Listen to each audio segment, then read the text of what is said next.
بھی پیچھے بیٹھنے والے آگے تشریف لائیں. اگلی صفوں مکمل کر دیجیے، بچے پیچھے ہو جائیں.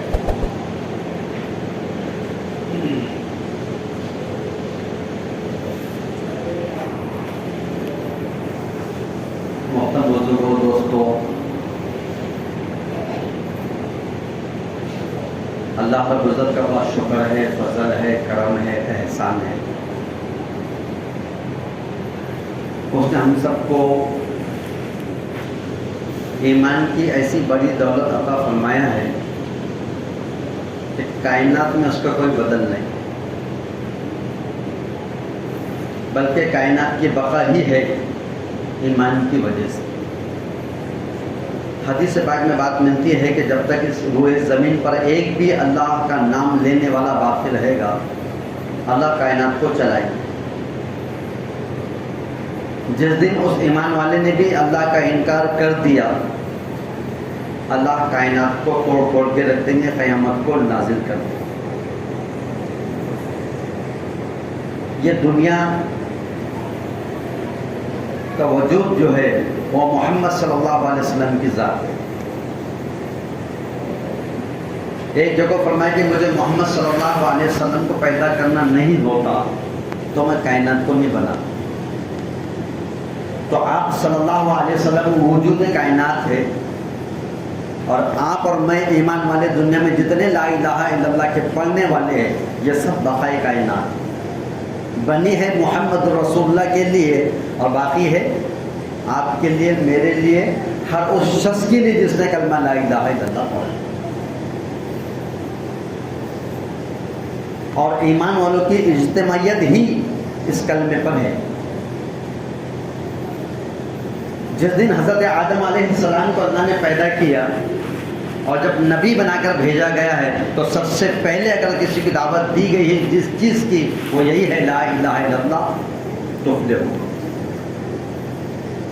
آدم علیہ السلام سے لے کے آج تک حضور اکرم صلی اللہ علیہ وسلم تک جتنے نبی علیہ السلام اور رسول علیہ السلام آئے ہیں دنیا میں، سب کا ایک کلمہ، ایک اجتماعیت کی دعوت، اسی پر سب کو مجتہد ہونا ہے، اسی پر سب کو متفق ہونا ہے، اسی پر سب کو مطمئن ہونا ہے.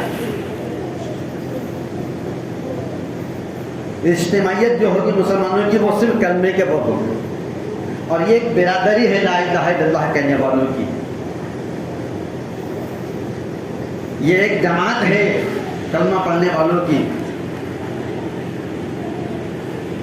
اس کے علاوہ اس کلمے کو چھوڑ کر کوئی اور فرقہ بنے گا، وہ فرقہ جہنم میں جائے گا. اللہ کے رسول صلی اللہ علیہ وسلم نے فرمایا پہلی امتوں میں 72 فرقے تھے، میری امت میں 73 فرقے ہو گئے. تو ایک فرقہ جنت میں جائے گا اور باقی 72 فرقے جہنم میں جائیں گے. اب ہم سب یہ غور کریں کہ میں کس فرقے سے تعلق رکھتا ہوں. جس کلمے کو لے کے آدم علیہ السلام آئے تھے اور تمام انبیاء علیہ السلام اور آخر میں نبی علیہ السلام آئے تھے، اس کلمے کے عقائد پر اگر میں باقی ہوں تو اس فرقے میں ہوں میں. خدا نہ خواستہ اگر اس فرقے سے اگر میرے عقائد بدل گئے، میرا عقیدہ اس کلمے کے خلاف ہو گیا، جس کلمے کو لے کے جناب رسول اللہ صلی اللہ علیہ وسلم آئے تھے اور دیگر علیہ السلام نبی علیہ السلام آئے تھے، اس کلمے کے جو عقائد ہے اس سے اگر ہٹ گئے، میری قول، میرے فعل، میرے افعال، میرے اعمال، میرا عقیدہ اگر اس کلمے سے ہٹ گیا تو میں اہدنا الصراط المستقیم کے راستے سے ہٹ گیا. ہم جو سورہ فاتحہ نماز میں پڑھتے ہیں نا، تو کیا بولتے ہیں؟ اہدنا الصراط المستقیم. کہ اللہ مجھے سیدھے راستے پہ چلا دے. ہر نماز میں پڑھ لے، ہر رکعت میں پڑھ لے، چاہے سنت ہو، نفل ہو، فرض ہو، واجب ہو کہ عید کی نماز ہو، پڑھ لے کہ نہیں پڑھ لے. کیا مانگ رہے اس کے اندر؟ ہم جو ہدایت یافتہ ہے وہ بھی مانگ رہے، جس کے لیے اللہ نے کائنات کو بنایا، جس پر اللہ نے قرآن کو نازل کیا، جس پر قرآن آیا ہے، جس پر اسلام آیا ہے، جس پر شریعت آئی ہے، وہ خود نبی کہہ رہے ہیں اہدنا الصراط المستقیم. اے اللہ مجھے سیدھے راستے پہ چلا. سیدھے راستے کا مطلب کیا ہے؟ وہ راستہ جس پر اللہ کا انعام کا وعدہ ہے. صراط الذین انعمت علیہم. اے اللہ مجھے ان کے راستے پہ چلا دے جس پہ تو نے اپنا انعام فرمایا. اب اللہ کا انعام کن لوگوں پر ہے؟ کہ اللہ کا انعام 4 جماعتوں پر ہے. من النبیین والصدیقین والشہداء اور والصالحین. یہ 4 جماعتیں ہیں دنیا کے اندر. ان 4 جماعتوں سے جس جماعت کا بھی تعلق جڑے گا, جس جماعت کا بھی عقائد اور ان کے افعال اور ان کے اعمال ملیں گے, وہ یہی فرقے کہیں گے جس فرقے کو لا الہ کہا گیا ہے.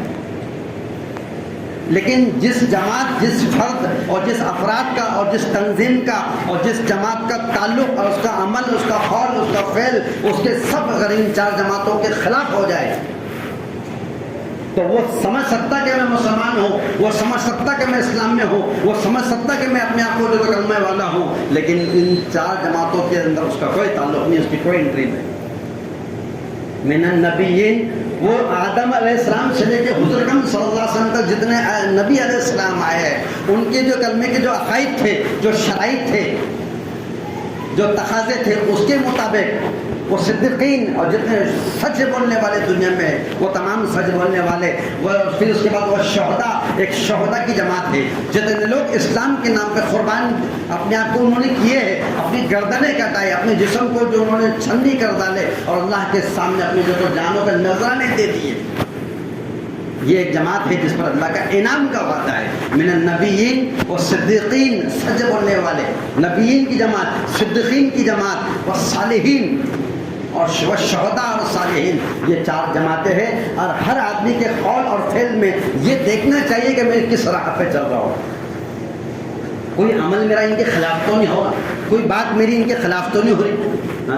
میں شریعت کی بات کر رہا ہوں کہ شریعت کے خلاف میرا عمل تو نہیں ہو رہا ہے. ہر آدمی اپنے اندر جائزہ لے. اگر میں اس کے خلاف کر رہا ہوں تو میں سمجھ رہا ہوں کہ میں مسلمان ہوں, اسلام کے دائرے میں ہوں, لیکن میرا اہدنا الصراط المستقیم کے راستے سے ہٹ جانا یقینی ہے. تو ایک یہ ہے اس کلمے کے پر سارے مسلمانوں کی آپس میں اجتماعیت ہے. اب اس کلمے سے ہٹ کر جو فرقہ بنے گا, جیسا ایک شخص نے یہ کہا کہ لا الہ الا اللہ, لیکن آگے اگر محمد رسول اللہ کو نبی نہیں مانا تو کیا وہ مسلمان رہ سکتا؟ تو کلمہ تو اس نے پڑھ لیا لا الہ الا اللہ, اس کے 2 جز ہیں, ایک ہے لا الہ الا اللہ اور ایک ہے محمد. یہ دونوں ملا کے مکمل کلمہ ہوا. اگر کوئی شخص یہ کہے کہ میں لا الہ کو تو مانتا ہوں لیکن محمد رسول اللہ کو نعوذ باللہ نہیں, اسی وقت وہ کافر ہو جائے گا. اگر نہیں مانیں گے تو اسلام میں نہیں آئیں گا, اور اگر ماننے کے بعد اگر اس نے اس کا انکار کر دیا اسی وقت اسلام سے باہر نکل جائے. تو میں اپنے اندر اس بات کو جائزہ لوں کہ میں کس دین پہ چل رہا ہوں. کیا شریعت کے مطابق میرا قول اور فعل ہے؟ کیا شریعت کے مطابق میرے اعمال ہے؟ کیا شریعت کے مطابق ہی میرا عقائد ہے؟ اگر ایسا ہے تو مطمئن مت ہو, اللہ سے دعا کرو کہ تیرا فضل ہے, شکر ہے کہ تو نے اعمال پر عقائد کے پر باقی رکھا. اور اگر خدا نہ خواستہ غیر محسوس طریقے سے اگر ہمارے اندر یہ چیزیں نکلتی جا رہی ہے, ہمارا عمل, ہمارا قول, ہمارا فعل, ہمارے ہر حرکات اور سکنات, یہ سب اگر اسلام اور شریعت سے ہٹ کر کسی ایک ایسی چیز پر متفق ہو کے کر رہے ہیں جس کو دین سمجھ رہے ہیں, تو وہ دین نہیں, بے دینی. میں سمجھ رہا ہوں میں دین کا کام کر رہا ہوں. ایک مرتبہ شیطان روتے کھڑا, کسی اللہ والوں نے مجھے کیا بات ہے, کہنے لگے میں نے لوگوں کو بہکایا, لوگوں کو گناہوں سے بہکا دیا, اور لوگوں نے مجھے استغفار کی کثرت اور لا الہ الا اللہ کی وجہ سے بہک دیا تو ہلاک کر دیا. میں ان کو ہر گناہوں میں ڈالتا اور پھر یہ سارے گناہ کراتا اور وہ توبہ کر لیتے اور ان کے گناہ معاف ہو جاتے. وہ کلمہ لا الہ الا اللہ پڑھ لیتے ایک مرتبہ, اور زمین سے آسمان تک جو خلا ہے ان تمام خلاؤں سے اللہ نیکیوں کو بھر کے اس کے نام عمل میں ڈال دے. میں گناہ کرا رہا وہ نیکی کر رہے, میں گناہ کرا رہا وہ توبہ کر رہے. میں نے بولا یہ تو کچھ نہیں ہوا, پھر میں نے ان کو ہوائے نفس پہ لگا دیا. کسی نے پوچھا ہوائے نفس کسے کہتے ہیں؟ کہ ہر وہ ایسا کام جو دین کی طرح سمجھے, اس کو سمجھے وہ دین ہے, اور وہ دین سے اس کا کوئی تعلق نہیں, نہ وہ قرآن میں ہے, نہ وہ حدیث میں ہے, نہ وہ فقہ میں ہے, نہ وہ نبی کی سیرت میں ہے, نہ صحابہ سے ملتی اور نہ کسی اللہ والوں سے ملتی. ایسا قول اور ایسا فعل اور ایسا عمل جس کے ذریعے سے نہ اسلام سے اس کا تعلق نہیں, وہ اس پر مضبوطی سے عمل کریں گے اور وہ سمجھیں گے کہ میں دین کا کام کر رہا, اور وہ دین کا کام نہیں ہوگا بلکہ وہ بے دینی ہوگا. وہ بے دینی ہوں گی لیکن اس کو سمجھتا کہ میں دین کا کام, دین نہیں ہے. دین وہ ہے جو جناب رسول اللہ صلی اللہ علیہ وسلم نے لے کر آئے، دین وہ ہے جو اللہ کا حکم ہے، دین وہ ہے جو نبی کا طریقہ ہے، دین وہ ہے جو سیرت ہے، دین وہ ہے جو صحابہ کی زندگی ہے، دین وہ ہے جو اللہ والوں کا جو آ رہے اور عمل کر کے بتا کے چلے گئے۔ اگر آپ کی میری زندگی اس اللہ والوں سے اور صحابہ سے اور تابعین سے تابعین سے بزرگان دین سے اور یہ تو شریعت سے ہٹ کے گزار رہے ہیں، تو کوئی عمل کتنا بڑا کر لو، لاکھوں روپے اس پہ خرچ کر لو، کروڑوں روپے اس کے اوپر خرچ کر ڈالو، ثواب تو بہت دور کی بات ہے، گناہوں کے مستحق ہو جائیں گے۔ بہت ساری رسمیں رواجیں، گھر میں بچہ پیدا ہو جاتا، اس بچے کے پیدا ہونے کی خوشی میں ایسے اندھے بن جاتے ہیں، ایسے اس کی حرکت کر ڈالتے ہیں جس کا اسلام سے کوئی لینا دینا نہیں ہوتا، اسلام کا اس کے اندر اسلام میں اس کی کوئی چیز کی بات کچھ بھی نہیں ہوتی، لیکن وہ اس کو دین سمجھتے ہیں۔ حالانکہ اگر اللہ کے رسول نے فرمایا کہ اگر گھر میں بچہ پیدا ہو جائے تو کیا کرو، لڑکا ہو جائے تو اس کو 7ویں دن اس کا نام رکھو، ہو سکے تو اسی دن اللہ نے دیا تو اس کو عقیقہ کر لو، اس کی ختنہ کر لو۔ یہ احکامات ہے، یہ ہر گھر میں خوشی کا ماحول ہوتا ہے، تو خوشی کے احکامات بتا دیے کہ گھر میں خوشی ہو رہی تو یہ خوشی منائے گا، اس کی فطرت میں خوشی لکھی ہوئی ہے، اس کی فطرت میں غم لکھا ہوا ہے، تو غم منانے کے طریقے قرآن اور حدیث میں بتا دیے، خوشی منانے کا طریقہ اسلام اور قرآن کے اندر بتا دیا گیا ہے کہ جب نبی کے گھر میں غم ہوتا تو نبی کیا کرتے تھے، جب نبی کے گھر میں خوشیاں ہوا کرتی تھی تو نبی کیا کرتے تھے۔ یہی تو نمونہ ہے ہمارے لیے۔ اب ہم کر رہے کیا ہوا، بولے جو تو بچہ ہوگا، اب بچہ ہوا تو کتنے دن ہوئے، 40 دن ہو گیا، اب آج کیا ہے، تو سب کو ہم کیا ہوتا چل رہا ہے۔ اب یہ کہاں صلاح کے بیچ میں، اگر وہ قرآن میں ہے تو کرو، ہم کو بھی بولو ہم بھی کریں گے، اگر وہ حدیث میں ہے تو بولو ہم بھی کریں گے۔ ہمارے گھروں میں بھی بچے پیدا، آپ کے سب کے گھروں میں ہوتے ہیں۔ خوشی منانے کا طریقہ جب دیا ہے تو بتائیں، اللہ کے رسول کو اللہ نے اپنے قرآن کریم میں کیا فرمایا، لقد کان لکم فی رسول اللہ اسوۃ حسنہ، تمہارے لیے سب سے بہترین نمونہ محمد صلی اللہ علیہ وسلم کی ذات ہے۔ تو ان کا نمونہ، ان کی ہر چیز ہمارے لیے نمونہ ہے، ان کا رات اور دن کے اعمال، ان کے تنہائیاں، ان کے انفرادی اور اجتماعی اعمال اور ان کی ساری زندگی کا طرز عمل ہمارے لیے نمونہ ہے نا۔ تو اللہ کے رسول کے گھروں میں غم ہوتا تھا تو وہ کیسے رہتے تھے، ان کے گھر میں خوشیاں ہوتی تو وہ کیسے مناتے تھے، جب کسی گھر میں انتقال ہو جاتا تھا تو اس کے کیا احکامات تھے، بتایا نا اسلام نے۔ کون سا ایسا شعبہ ہے جس شعبے کے اندر یہ نہیں بتایا گیا کہ اس کا یہ عمل نہیں، کر کے بتائے، صرف بول کے نہیں بتایا اللہ کے نبی نے۔ اگر ایک سے زائد بیوی، اگر گھر میں 4 بیویاں ہیں، 2 بیویاں ہیں، تو کیسا رہنا ہے شوہر نے اپنی بیوی کے ساتھ، کیسا مساوات اس کے اندر ہونا چاہیے، کیسے ان کے اندر انصاف ہونا چاہیے، وہ بھی تو بتایا چلے گئے۔ جس کی ایک سے زائد بیوی ہے تو اس کے بھی احکام بتا دیے چلے گئے، اور جو اگر بیوی نہیں انتقال کر گئی ہے بغیر اس کے سارے جتنے شعبے تمام بتا کے چلے گئے۔ دین کو سیکھو، دین کو ہم سیکھیں گے تو صحیح دین ہوگا تو عمل بھی صحیح ہوگا، عمل صحیح ہوگا تو فیصلے صحیح ہوں گے، فیصلے صحیح ہوں گے تو زندگی میں امن آئے گا، سکون آئے گا، اطمینان آئے گا، راحتیں آئیں گی، برکتیں آئیں گی، رحمتیں آئیں گی۔ اور اگر غلط طریقوں پہ اگر چلنا، اگر دین سمجھ کے چلیں گے تو پھر یہ غلط عمل ہمارے بدنوں سے جب نکلے گا تو یہ بے دینی بنے گی، بے دینوں سے زندگیوں میں بے چینی پیدا ہوگی اور زندگیوں کا اللہ سب سے پہلے سکون چھین دے گا۔ آج دنیا سکون کے لیے پریشان ہے، پوری دنیا پریشان ہے، پیسے والا تو ہے، غریب اس سے زیادہ پریشان، ہر آدمی چاہتا ہے سکون مل جائے۔ سکون اللہ نے الا بذکر اللہ تطمئن القلوب، اللہ نے تمام انسانوں کے دلوں کا سکون اپنی یاد میں رکھا ہے۔ اور کیا ہے اس کی یاد؟ قرآن پڑھے اس کی یاد ہے، تسبیح کر رہے اس کی یاد ہے، ذکر کر رہے اس کی یاد ہے، اور نماز پڑھ رہے اس کی یاد ہے، قربانی دے رہے، یہ جن عمل سے اللہ کی یاد کی جاتی ہے اس عمل کو ذکر کہتے ہیں۔ کیا کہتے ہیں؟ ذکر کہتے ہیں۔